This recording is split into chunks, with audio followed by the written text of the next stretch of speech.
Assalamualaikum. I hope you all will be fine. So today we are going to discuss the final term lectures of PSY 504. So before watching the video, subscribe the channel and also hit the bell icon so you will be notified whenever I will upload the next video. अब आप ये सोच रहे होंगे कि आपके पास तो highlighted handouts नहीं हैं जबकि मेरे पास तो हाईलाइटेड हैं. मैं ये हैंडआउट्स जो है डिस्क्रिप्शन बॉक्स में दे दूँगी, आप डाउनलोड करके और साथ में मेरा लेक्चर ओपन करके सुनना. डेफिनेटली आपके कॉन्सेप्ट्स भी क्लियर हो जाएंगे और आपकी पेपर की तैयारी भी हो जाएगी. इसके अलावा जो बैकग्राउंड नॉइज़ है इसको आपने इग्नोर करना है और जस्ट लेसन के ऊपर फोकस करना है. हम लोग स्टार्ट करते हैं. Short term working memory. अभी जो मेमोरी हम लोग यूज़ कर रहे हैं फंक्शन करने के लिए तो उसको शॉर्ट टर्म मेमोरी बोला जाता है. ठीक है. अब जो शॉर्ट टर्म मेमोरी होती है वो लिमिटेड होती है कैपेसिटी में. अब जितनी भी इंफॉर्मेशन है तो वो शॉर्ट टर्म मेमोरी के अंदर स्टोर नहीं की जा सकती, यानी कि वही इंफॉर्मेशन जो अभी हम यूज़ कर रहे होते हैं फंक्शन करने के लिए तो वो शॉर्ट टर्म मेमोरी के अंदर एक्टिव होती है. और इसके अलावा शॉर्ट टर्म मेमोरी को रैम के साथ भी कंपेयर किया गया है. ये MCQs में आ सकता है. अब जो अटेंशन है तो वो बहुत इंपॉर्टेंट है शॉर्ट टर्म मेमोरी के अंदर, वर्किंग मेमोरी के अंदर. ठीक है. अब जो शॉर्ट टर्म मेमोरी और वर्किंग मेमोरी है तो ये दोनों सेम ही चीज़ें हैं, बट ये दोनों जो टर्म्स हैं इनको इंटरचेंजेबली यूज़ किया जाता है.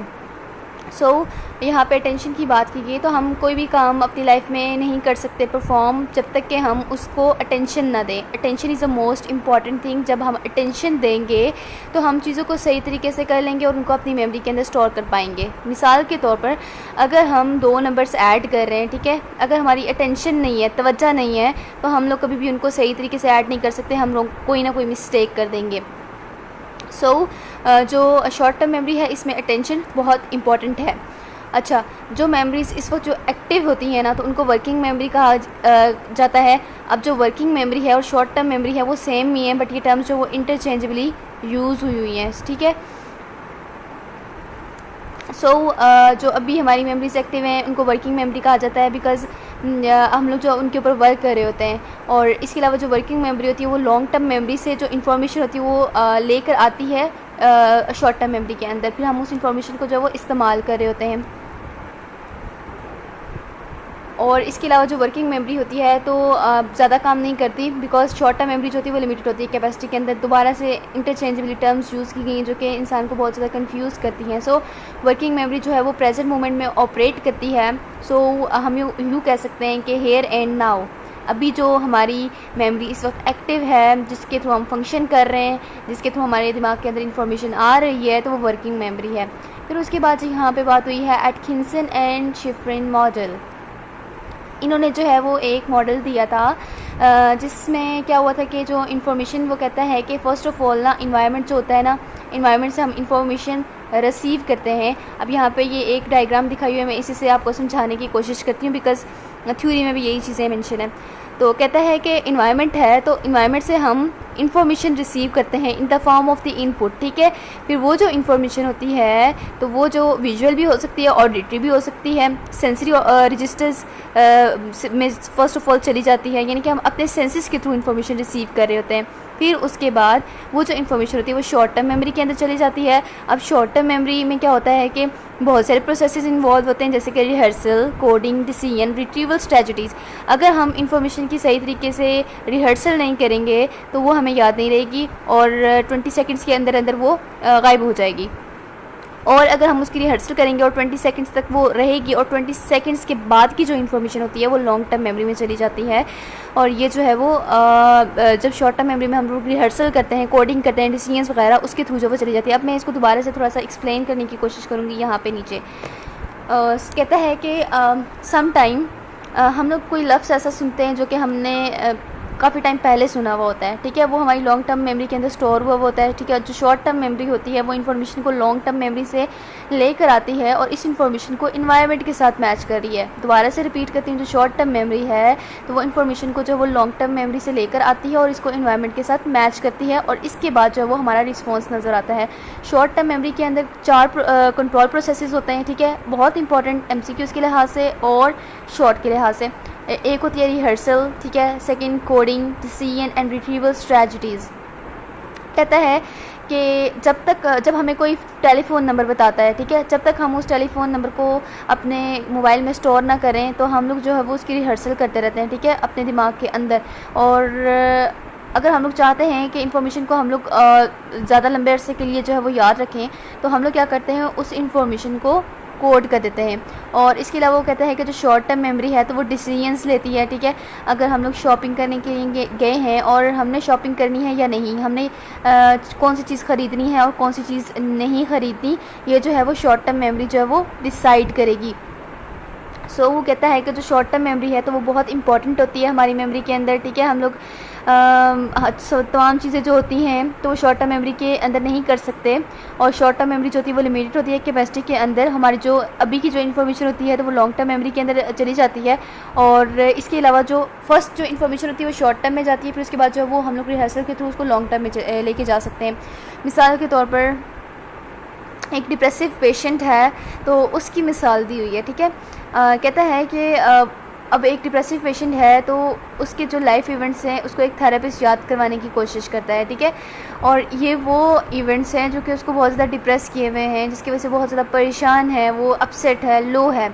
अब जो थेरेपिस्ट है तो वो उसको मदद भी करेगा कि वो जो है भूल जाए इन इवेंट्स को। ये जो इवेंट्स थे वो उसकी लॉन्ग टर्म मेमोरी के अंदर थे।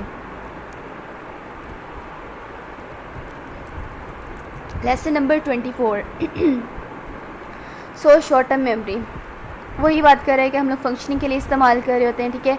हमारी कॉन्शियस अवेयरनेस यानी कि वो चीज़ें जो कि जिनसे हम अवेयर होते हैं, जिनसे हम अभी वाकिफ़ हैं।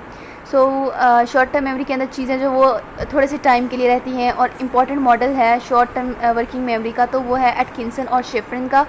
ये जो है वो आपने याद रखना है। अच्छा, रेट ऑफ फॉरगेटिंग देखा जाए जो शॉर्ट टर्म मेमोरी होती है इसमें जो इन्फॉर्मेशन होती है वो जल्दी से गायब हो जाती है अगर इसकी रिहर्सल ना की जाए। अगर हम इसको एक्टिव रखने के लिए कुछ स्पेशल नहीं करेंगे जैसा कि रिहर्सल, रिपीटिंग, तो ये जो है वो रैपिडली डिके होना स्टार्ट हो जाएगी और हम लोग जो वो उस इन्फॉर्मेशन तक रिसाई जो है वो लूज़ कर देंगे।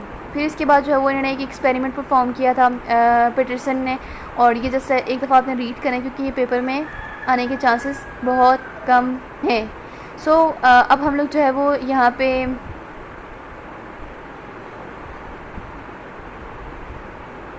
व्हाट इज़ द प्रॉब्लम, हम बहुत सारी चीज़ें जो है वो इन्वायरमेंट में होती हैं, ठीक है, हम उनसे अवेयर होते हैं। Fix number of the slot is not the issue, the problem is how to keep things have disappeared active in the working memory. यानी कि वो चीज़ें जो कि हमारी वर्किंग मेमोरी से डिसअपीयर हो चुकी हैं हम उनको किस तरीके से एक्टिव करें। और जो इन्फॉर्मेशन होती है वो डिके हो जाती है in its level of activation. अब ये जो है वो बहुत सारी लिमिटेशंस है, कुछ ड्रॉबैक्स हैं कि किस तरीके से जो आइटम्स हैं उनको मेंटेन किया जा सकता है वर्किंग मेमोरी के अंदर। और इसके अलावा ये जो लिमिटेशन है इस चीज़ के ऊपर डिपेंड करती है कि अगर हम एक चीज़ को बार बार रिहर्सल उसकी करेंगे तो वो हमें जो है वो याद रहेगी, वो डिके नहीं होगी और हम उसको याद कर पाएंगे। फिर उसके बाद नीचे जो वो एक एक्सपेरिमेंट दिया हुआ है इसमें मैंने थोड़ा सा हाईलाइट किया हुआ है, नॉट इम्पॉर्टेंट और working memory and working memory and activation model. और यहाँ पे बात की गई है कि जो आइटम्स होते हैं वर्किंग मेमोरी के अंदर तो they are actually defined by the high level of the activation. यानी कि अब जो भी आइटम है हमारे दिमाग के अंदर इस एक्टिव है या फिर इनएक्टिव है, ठीक है। अब वो वाले आइटम्स जिनको हमने रिहर्स किया है, जिनको बार बार रिपीट किया माइंड के अंदर, तो वो एक्टिव होंगे, वो हमें याद होंगे। और ऑन द अदर हैंड वो वाले आइटम्स जो कि इनएक्टिव हैं, जिनको हमने रिहर्स नहीं किया, रिपीट नहीं किया, उनको याद रखने के लिए कोई स्पेशल चीज़ नहीं की, वो जो है इनएक्टिव होंगे। Lesson complete. Now lesson number 25 short term memory. और कहता है कि यहाँ पे शॉर्ट टर्म मेमोरी और वर्किंग मेमोरी जो होती हैं वो सेम होती हैं। और बहुत सारे साइकोलॉजिस्ट कहते हैं शॉर्ट टर्म मेमोरी और वर्किंग मेमोरी जो वो डिफरेंट है, उन्होंने डिस्टिंग्विश भी किया था। और इसके अलावा जो मेमोरी के अंदर इंपॉर्टेंट चीज़ है वो अटेंशन है। ये मैंने पीछे भी बात की थी, अटेंशन जो वो बहुत ज़्यादा इंपॉर्टेंट है। अगर आप एक चीज़ के ऊपर अटेंशन नहीं देंगे तो डेफिनेटली वो आपको याद नहीं रहेगी। और जो ड्यूरेशन होती है शॉर्ट टर्म मेमोरी की वो 20 सेकंड्स होती है, ठीक है। MCQs में आ सकता है 20 सेकंड्स के बाद की जो मेमोरी होती है वो लॉन्ग टर्म मेमोरी होती है। अब जो लॉन्ग टर्म मेमोरी है तो वो इनफाइनाइट स्टोर हाउस है, यानी कि इसके अंदर बहुत ज़्यादा इन्फॉर्मेशन जो है वो स्टोर की जा सकती है। और 20 सेकंड्स के बाद की जो इन्फॉर्मेशन होती है वो लॉन्ग टर्म मेमोरी के अंदर होती है। शॉर्ट टर्म मेमोरी जो होती है वो लिमिटेड होती है कैपेसिटी में, यानी कि जो शॉर्ट टर्म मेमोरी है तो इसके अंदर सारी की सारी इन्फॉर्मेशन जो वो स्टोर नहीं की जा सकती, ये लिमिटेड होती है। और वही इन्फॉर्मेशन रहती है जिसकी हमने जो है वो 20 सेकंड्स के बाद जो वो हमने उसको रिहर्स किया हुआ होता है। फिर उसके बाद working memory and activation model, John Anderson ने जो वो इसके ऊपर जो बहुत ज़्यादा काम किया है। इसने जो वो एक्टिवेशन मॉडल जो है वो प्रेजेंट किया और कहता है कि जो वर्किंग मेमोरी है और शॉर्ट टर्म मेमोरी और लॉन्ग टर्म मेमोरी को जो वो डिफरेंट तरीके से देखती है। अब दोबारा से जो वो कंफ्यूज कर देने वाली इन्होंने बात की है। अच्छा, इसके अंदर नीचे जो है बात की गई है, जो आइटम्स होते हैं वर्किंग मेमोरी के अंदर, they are actually defined by the high level of activation, यानी कि आइटम जो होते हैं वो एक्टिव होते हैं या फिर इनएक्टिव होते हैं। और ऐसे आइटम्स जो कि हमें भूल जाते हैं, जिन तक हम असेस जो वो लूज़ कर देते हैं, तो हम उनको जो है वो दोबारा से एक्टिव कर सकते हैं थ्रू रिहर्सल।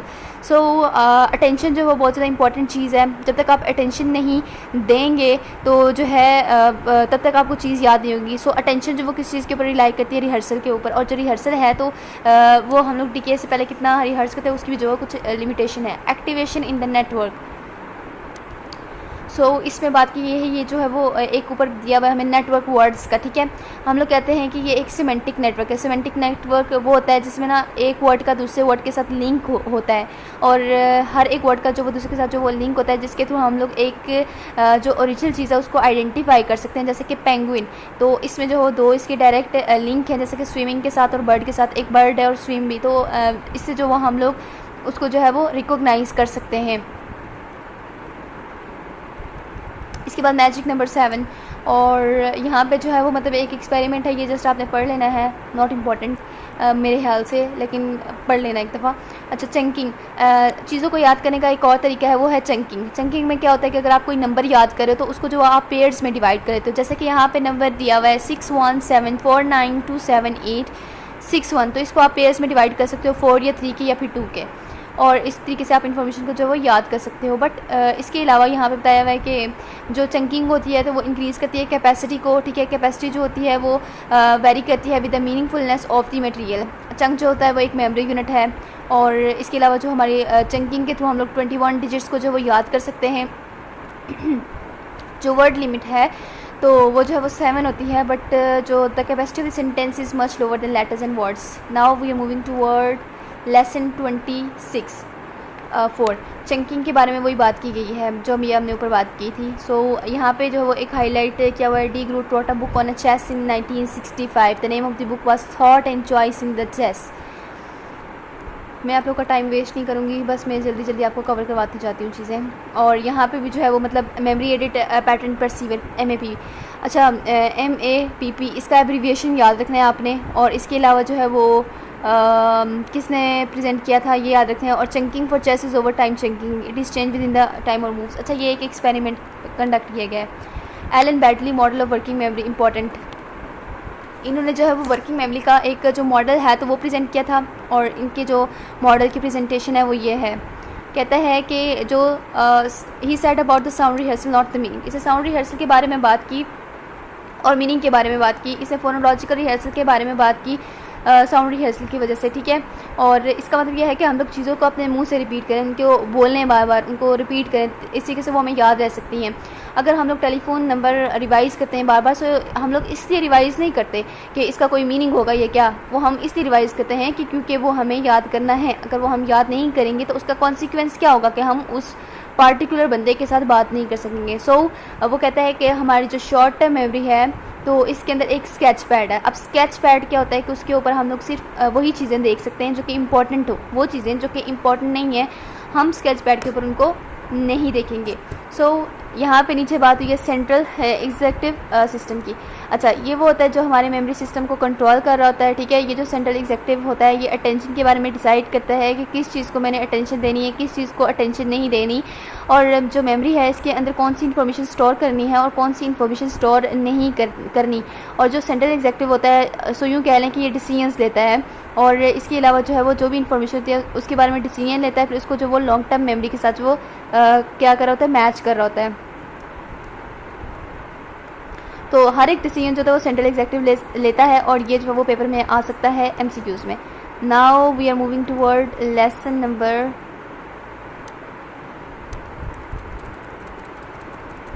27। 5 लेसन कवर होने वाले हैं, हम 5 मज करके करेंगे। इन्होंने जो है वो ये मॉडल दिया था। कहता है कि फ़र्स्ट ऑफ़ ऑल जो भी इन्फॉर्मेशन हम इन्वायरमेंट से रिसीव करते हैं सेंसिटिव मेमोरी के अंदर चली जाती है, ठीक है।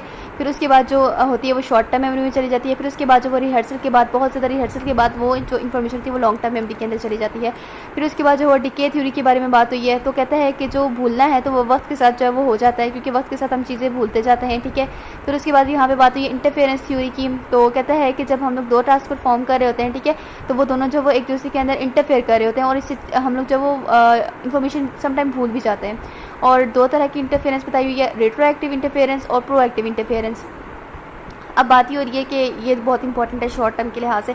रेट्रोएक्टिव इंटरफेरेंस में क्या होता है कि अभी की जो इन्फॉर्मेशन अभी आपने याद किया ना, तो इससे पहले जो याद हुई इन्फॉर्मेशन है ये उसके साथ इंटरफेयर करेगी, तो इंसान को जो वो कन्फ्यूजन होना स्टार्ट हो जाएगी। यानी कि हो सकता है कुछ इन्फॉर्मेशन आपने कुछ साल पहले याद की हो और उससे रिलेटेड आज आप एक और नई इन्फॉर्मेशन याद कर रहे हैं, और ये जो नई इन्फॉर्मेशन है तो ये इंटरफेयर करेगी पहली वाली इन्फॉर्मेशन के साथ। अब प्रोएक्टिव में इसका ऑपोजिट है, जो पहले वाली इन्फॉर्मेशन होती है वो नई वाली इन्फॉर्मेशन के साथ जो वो इंटरफेयर कर रही होती है। एक्सपेरिमेंट अगेन रीड करना है आपने। अच्छा, कहता है कि सॉरी ये थोड़ा सा हो रहा है। अच्छा, वो कहता है कि इंटरफेरेंस किस तरीके से रिड्यूस की जा सकती है। अगर आप ना डिफरेंट चीज़ों को सेम टाइम के ऊपर स्टडी करो, इंटरफेरेंस जो वो कम की जा सकती है। सिमिलर चीज़ें जो होती हैं वो एक दूसरे के अंदर इंटरफेयर करती हैं, और इसके अलावा जो है वो हम लोग क्या करें कि सिमिलर चीज़ों को ग्रुप कर दें, एक जगह पे ग्रुप कर दें, तो हम लोग जो उनको ईजिली याद कर सकते हैं, रिकॉल कर सकते हैं, वो कंफ्यूज नहीं करेंगी। STM स्ट्रेटजीज़ के बारे में बात हुई है। कहता है कि अगर आप सिमिलर एक जैसी चीज़ों को बार बार रीड करते हैं सो इट इज़ ओके। अगर आपको लगता है कि एक एक्टिविटी दूसरी एक्टिविटी के साथ इंटरफेयर कर रही है तो किसी और चीज़ की तरफ जो वो चले जाएँ।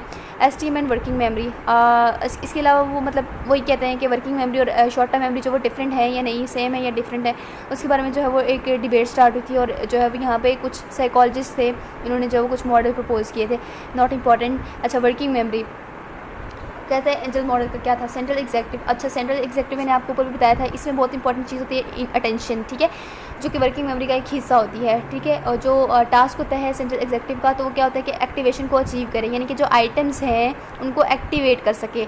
और इसके अलावा जो सेंट्रल एग्जेक्टिव होता है वो इस एक्टिवेशन को मेंटेन भी कर सकता है, और इसके अलावा इसको क्या करना होता है कि जो इंटरफेरेंस हो रही है, यानी कि एक टास्क दूसरे टास्क के अंदर इंटरफेयर कर रहा है, उसको ब्लॉक करे, तो इनहिबिटेशन और डिस्ट्रक्टर्स। फिर उसके बाद बात हुई है शॉर्ट टर्म मेमोरी के अंदर, शॉर्ट टर्म मेमोरी की। शॉर्ट टर्म सेंट्रल एग्जेक्टिव जो होता है वो मूव करता है toward the short term memory. Short term memory में कुछ ट्रेसेस जो वो एक्टिव होते हैं, और इसके अलावा वो जिनको हमने रिहर्सल उनकी नहीं की होती तो वो जो है वो डिके हो जाते हैं इंटरफेरेंस की वजह से। वैसे भी एक बात है कि जब आप दो तरह के टास्क करेंगे ना सेम तरह के, और तो वो दोनों जो है वो इंटरफेयर करेंगे, इंटरफेरेंस की वजह से क्या होगा कि आपको ना इन्फॉर्मेशन जो है वो गायब होना स्टार्ट हो जाएगी। Group skills, coding strategies and procedure for maintaining the activation. Information जो होती है वो फोनोलॉजिकल हो सकती है, विजुअल हो सकती है, स्पेशल हो सकती है, और मोटरिक हो सकती है, और ऑडिटिव भी हो सकती है, ठीक है। अब ये जो है वो ये 4 स्ट्रेटजीज जो होती है ना एक्टिवेशन को मेंटेन करने के लिए इस्तेमाल होती हैं, ठीक है। अब जिस चीज़ के ऊपर हम ज़्यादा अटेंशन देंगे वो हमें अच्छे तरीके से याद रहेगी। ऑन द अदर हैंड जिसकी तरफ हमारी अटेंशन नहीं होगी तो वो हम लोग जो वो उसके ऊपर अटेंशन नहीं हम लोग जो उसको याद नहीं रख सकेंगे।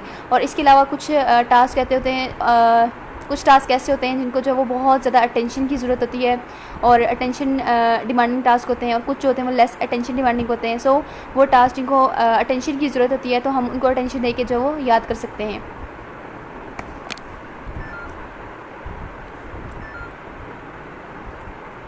जो सेंट्रल एग्जेक्टिव होता है तो वो कंट्रोल अटेंशन को जो है वो मतलब मैनेज कर रहा होता है, ठीक है।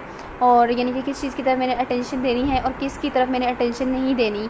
और इसके अलावा जो मॉडल ऑफ कॉन्शियसनेस यहाँ पे बात हुई है, so another perspective of short term working memory is that it is also related to the consciousness. अभी ऊपर वाली बात ये है कि जो शॉर्ट टर्म मेमोरी है या वर्किंग मेमोरी है तो वो हम लोग अभी की जो फंक्शनिंग होती है उसके लिए जो वो इस्तेमाल कर होते हैं, हेयर एंड नाउ के ऊपर मुश्तमिल होती है। So you can say that it is the way of looking toward the consciousness, यानी कि वो चीज़ें जिनसे हम अवेयर होते हैं, जिनसे हम वाकिफ़ होते हैं।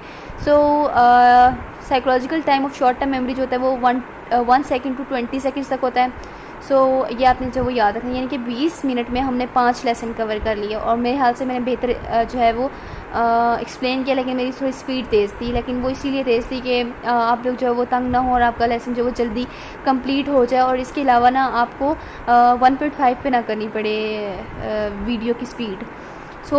मैंने इसलिए ये किया। आई होप कि आपके ये कॉन्सेप्ट्स क्लियर हो गए होंगे and I hope you people have enjoyed this video.